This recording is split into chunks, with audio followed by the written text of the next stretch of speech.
పాలమూరు జిల్లా నీళ్ల సమస్య ఏదైతుందో మన తెలంగాణ ప్రాంతమే కాకుండా దేశవ్యాప్తంగా అది చర్చకొచ్చింది.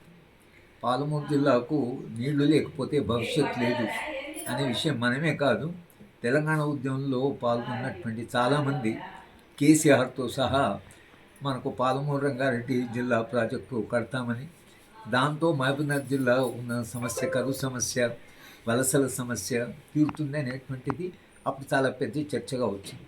కానీ విషాదం ఏమిటంటే తెలంగాణ వచ్చింది, తెలంగాణ ఉద్యమంలో పాల్గొన్నటువంటి పార్టీ అధికారంలోకి వచ్చింది. కానీ 10 ఏళ్ళు పాలమూరు రంగారెడ్డి ప్రాజెక్టు మొదలుపెట్టినట్టుగా మొదలుపెట్టి అక్కడి నుంచి దాన్ని అంత కాళేశ్వరం తీసుకుపోవడం వలన మహబూబ్ నగర్ వెనకబాటుతనం ఎదుగుతూ దానికి ఇంతవరకు పరిష్కార మార్గం దొరకలేదు. ఇప్పుడు కూడా పాలమూరు రంగారెడ్డి చర్చ నడుస్తున్నది. ఆ చర్చ నడుస్తున్న డిండి ప్రాజెక్టుకు నుంచి వాళ్ళు 8 రిజర్వాయర్లు కట్టి డిండికి నీళ్లు తీసుకొచ్చి పాలమూరు జిల్లాలో మళ్ళీ దాన్ని అంత కొన్ని భూములు మునిగిపోయి కొంత మళ్ళీ నిర్వాసితులై ఆ నీళ్ళని తీసుకెళ్ళి మళ్ళీ నల్గొండకు తీసుకెళ్తున్నారు. ఈ విషయం మీద చాలా చర్చ జరుగుతున్నది.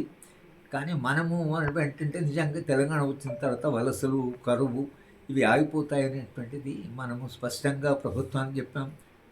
పోయిన ముఖ్యమంత్రి కేసీఆర్ గారికి కలిసినప్పుడు కానీ, రేవంత్ రెడ్డి గారికి కానీ ఈ విషయం అయితే వాళ్ళ దృష్టికి మనం తీసుకొచ్చాం. మనం దాని గురించి మాట్లాడుతున్నాం.